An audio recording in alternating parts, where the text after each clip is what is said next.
So, bali ito na mga kamag-anak yung bunga ng ating mais. At ayan, makikita nyo mga kamag-anak yung itsura ng kanyang bunga. Ayan, ganyan pa lang siya kalaki. Ayan, murang-mura pa mga kamag-anak.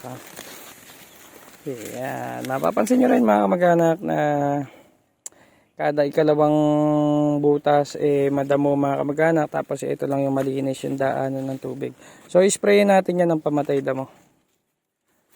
So yan yung bunga ng ating mais mga kamag-anak no. Yan. So pina-spray natin to nung nakaraan. Check natin mga kamag-anak yung buhok no, kung meron siyang uod. So diyan kasi pumapasok mga kamag-anak yung uod. So titingnan natin kung namatay, at kung meron kailangan na natin magpa-spray uli para hindi masira yung nguso ng ating mais. Yan, makapansin nyo mga kamag-anak ko, may mga bali na yung ulay. Yan, pagka kasi gantong namula mga kamag-anak yung buhok, ayan, nakita nyo? Kita nyo ba mga kamag-anak? Ayan, ayun yung uod, nakita nyo yung uod? Yan. Kailangan natin mag-spray mga kamag-anak ko. Hindi ito nadali nung nakaraan. Ay, napiris. Yeah, piniris na natin para hindi masira. Kailangan natin kasing agapan yan mga kamag-anak. No? Once na mapasok nyo kasi yung loob, masisira na yan.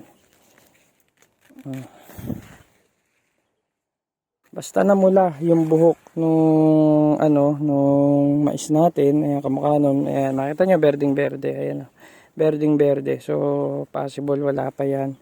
Itong mga pumupula na agad na ganito, since sabay-sabay lang naman sila, magtataka ka, bakit pumula na siya? So, ayan mga kamag-anak ko. Kita nyo? Ayan o, may uod siya sa loob. Tirisin natin. So, kailangan natin mag-spray mga kamag-anak. Hindi natin pwedeng pabayaan na ganyan yan. Ayan. So yan nakita nyo mga kamag-anak pag pumula agad na ganon at puro berde pa yung mga kasabay, ibig sabihin may tao yan sa loob. Yan, basta nakita nyo na yan, na yung kanyang buhok lumalaylay ng todo, kumbaga nakagat na kasi yung nandito, kaya yung buhok niya nalalaglag na. Yan, basta nakakita kayo yan, nakita nyo yan yung mga ganyan, yung mga itim-itim na ganyan. So meron na yan maliit. Hanapin natin ayan, nakita nyo, ayan o. Ayan, nakita nyo yan. Ayan o. Nakabex, ayan o. Nakita nyo, ayan o, gumagalaw, diba? Ayan o.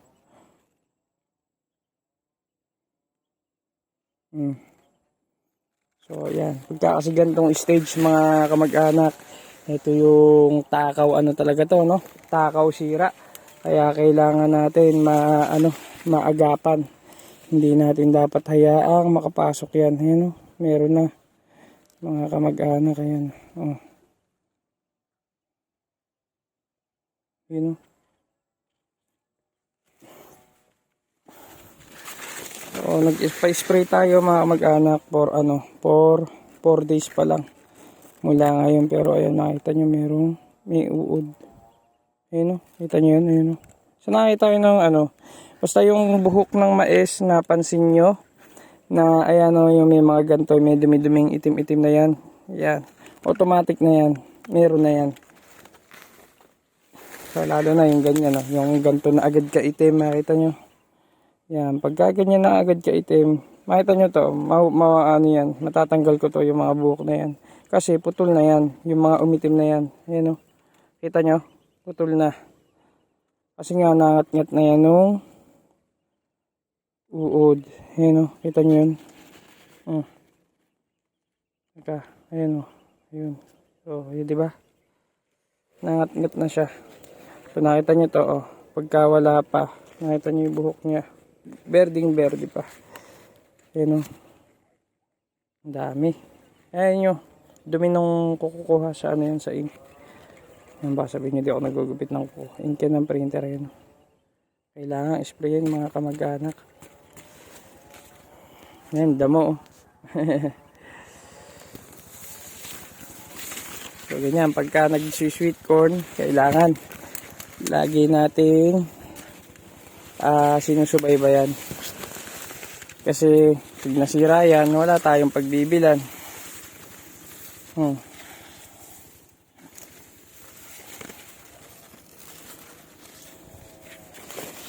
days pa lang mga kamag-anak, pero sira na yung ano.